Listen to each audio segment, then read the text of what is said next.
ara'aital ladzi yukadzibu biddin fadzalikal ladzi yad'ul yatim wa la yahuddu 'ala ta'amil miskin. Shadaqallahul azim. Allahumma arhamna bil Qur'an. Hadirin yang muliakan Allah Subhanahu wa taala, anak yatim itu adalah manusia sama dengan kita. Mereka juga perlu makan, bahkan kita makan 3 kali sehari. Anak-anak yatim juga disekolahkan, tentunya perlu biaya, perlu dana. Anak yatim juga berpakaian sebagaimana anak-anak kita berpakaian. Anak-anak yatim itu juga punya kebutuhan-kebutuhan sebagaimana layaknya anak-anak kita. Maka dimuliakan Allah Subhanahu wa taala, kita di Mushola Al-Ittihad ini mencoba mulai menggerakkan memberikan santunan anak yatim itu setiap bulan. Rencananya seperti itu.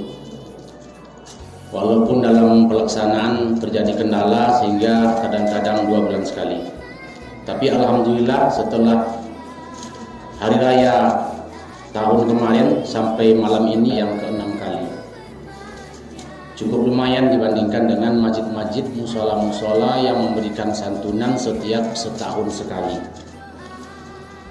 Saya pernah mendengar bahkan 2 kali puasa ini sebelum puasa, sebulan jelang puasa, tahun kemarin sama tahun ini, di satu masjid di Kabupaten Indragiri Hulu, tepatnya di Air Molek ini. Tumpukan santunan anak yatim di sebuah masjid menggenap 200 juta. Ditaruh di rekening bank, tentu diputar. Bagaimana kalau dipakai oleh konglomerat? Coba kita bayangkan kalau satu kecamatan, kabupaten, provinsi se-Indonesia ini kira-kira berapa duit anak yatim yang ada di bank? Siapa yang zalim sebenarnya?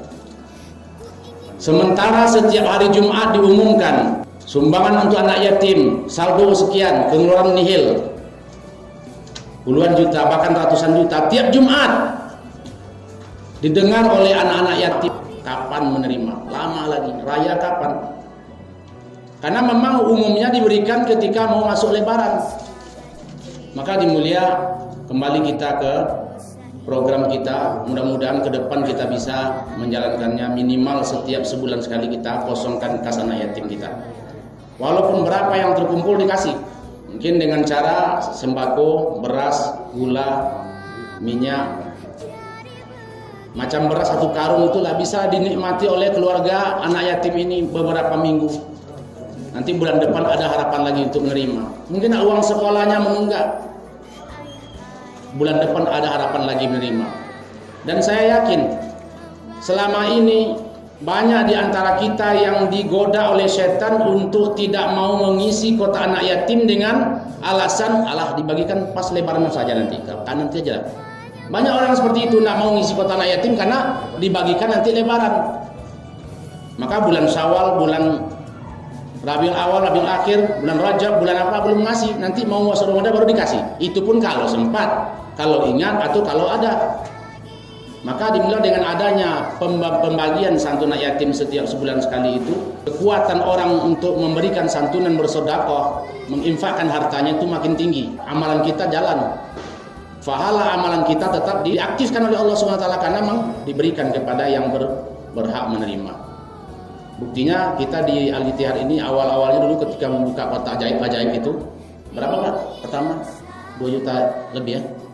Kemudian meningkat 2,5, 3,5, 3 juta. Kemarin tadi malam 4 juta. Jadi meningkat terus. Tidak ada yang kurang karena memang ada orang yang selama ini menunggu kapan harta anak yatim ini dikasihkan baru saya menyumbang. Banyak yang seperti itu. Dan bahkan di luar kota ada yang memberikan beberapa amplop sesuai dengan jumlah anak yatim yang kita berikan. Dan saya yakin ini cara yang seperti ini bukan salah satu cara, bukan satu-satunya cara untuk menyentuh anak yatim. Ada yang bikin panti asuhan, ada yang langsung mendatangi anak yatim secara pribadi, ada yang buat pondok tahfiz untuk khusus anak yatim ada. Kenapa kita buat seperti ini? Inilah kemampuan kita baru.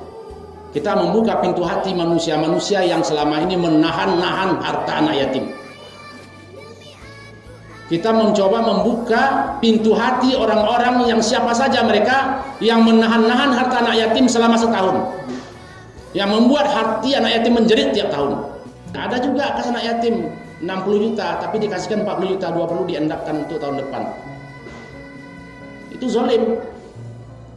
Jadi ada di Yogyakarta, Jogokarian namanya, satu masjid. Kalau orang kampung sana menyebut masjid itu masjid mandiri namanya. Setiap hari Jumat dibagikan kosong kas anak yatim. Kalau kemakmuran di masjid itu bukan main, memberi makan 5.000 orang tiap hari. Ada usaha untuk memakmurkan, mensejahterakan umat, termasuk anak yatim. Jadi kita bersama pengurus di sini kita share ke WA grup sampai ke YouTube supaya menjadi contoh pengurus masjid musola yang menumpuk-numpuk harta anak yatim harus disegerakan. Alhamdulillah ada pengaruhnya, ada beberapa masjid di sini membuat 2 bulan sekali. Jadi mudah-mudahan semua masjid nanti musola akan seperti itu, minimal sebulan sekali. Tapi saya katakan ini belumlah tepat menurut sunnah Nabi menyantuni anak yatim. Kalau sunnah Nabi SAW yaitu membawa anak yatim ke rumah kita, jadikan anak kita sendiri. Perlu kita ketahui anak yatim ini orang tuanya kita ini kaum muslimin. Nabi punya kebiasaan kalau melalui jalan dari rumahnya ke lapangan untuk sholat Idul Fitri, nanti pulangnya beliau jalan yang lain.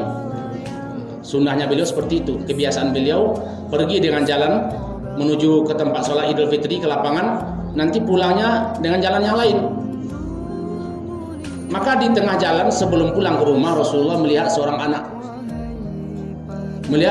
anak sedang bermain-main di pasir. Tetapi ketika itu wajah anak itu tidak nampak kebahagiaan, wajahnya murung. Dia sendiri tidak ada kawan untuk bermain. Sementara di tempat-tempat lain di situ banyak orang bermain-main bersenda gurau. Anak-anak lain bergurau-gurau, bergembira di hari raya itu. Maka Rasulullah dekati anak ini, "Kenapa kamu bermenung sendirian, nak? Sedangkan kawan-kawan kamu bermain di hari raya yang hari bahagia ini. Kamu sendirian di sini, tidak ada kawan, kamu bermenung sendirian, murung-murung, memain-mainkan pasir." Maka melihatlah anak kecil itu kepada Rasulullah. Dia menjawab, "Saya anak yatim." Maka Rasulullah tidak tahan kalau mendengar anak itu mengaku anak yatim. Maka digendong langsung oleh Rasulullah anak tadi. Digendong, diangkat, "Wahai Ananda, pada hari ini saksikanlah oleh kamu dan akuilah bahwa Muhammad sebagai ayahmu, Siti Aisyah sebagai ibumu, Fatimah dan Ali sebagai saudaramu, dan Hasan dan Husain sebagai teman bermainmu." Maka dipeluklah leher Rasulullah oleh anak itu, dibawalah anak itu pulang. Itu sunnah yang sebenarnya. Bagi kita yang punya kemampuan, maaf sekali lagi, kalau kita punya kemampuan di segi finansial atau ekonomi, dan kebetulan Allah mungkin belum takdirkan kita punya anak, atau mungkin kita punya anak hanya 1 atau 2, angkatlah anak yatim sebagai anak kita. Bawalah ke rumah kita, jadikan mereka anak kita sendiri. Atau minimal kita sekolahkan anak yatim, kita biayai sekolahnya. Bagi kita yang punya kelebihan yang diberikan Allah SWT, itu yang sebetulnya yang paling tepat. Bukan berarti panti asuhan, santunan tiap bulan ini salah, tidak. Ini sudah mendekati. Dan Rasulullah menjanjikan, "Aku bersama orang-orang yang menyayangi anak yatim seperti ini di dalam surga nanti." Rasulullah menunjukkan 2 jari tengah dan telunjuknya. "Aku bersama orang-orang yang menyayangi anak yatim seperti ini nanti di surga." Teman dekat Rasulullah di surga adalah orang-orang yang menyayangi anak yatim. Bapak Ibu yang dimuliakan Allah, kita tentu beda-beda kemampuan, kapasitas. Maka minimal, karena sudah ada program kita di sini setiap bulan sekali, maka kita jangan pandang lagi sebelah mata kota anak yatim. Itu kota anak saya. Di mana kita tengok kota anak yatim, katakan kepada hati kita, ini kota anak saya. Sebagaimana kita kasih anak kita jajan, kita kasih kota anak yatim itu. Hadirin muliakan Allah Subhanahu wa taala. Mungkin itu yang dapat saya sampaikan, semoga menggugah hati kita. Mudah-mudahan juga menggugah hati-hati pengurus-pengurus masjid atau musola yang lain. Semoga anak-anak yatim terlindungi oleh bapak-bapaknya, yaitu kaum muslimin semuanya, sehingga anak yatim ini terpelihara.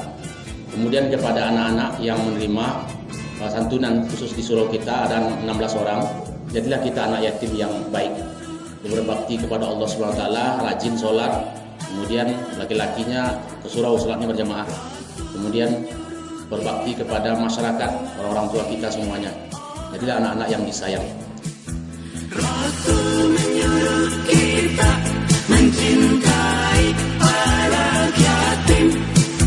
Rasul menyuruh kita mengasihi orang miskin. Dunia penuh dengan orang yang malas. Ya Allah, ya Rabbi, kami anak-anak yatim piatu yang kehilangan ibu bapak kami. Kami semua tak ingin terlahir ke dunia tanpa orang tua. Kami rindu pelayan dan kasih sayang sebagaimana teman-teman sebaya kami. Tapi memang sudah suratan takdir yang harus kami terima dengan lapang dada. Hati kami menjerit kala aku melihat teman-teman jajan suka hatinya. Aku pun ingin seperti mereka, tapi kami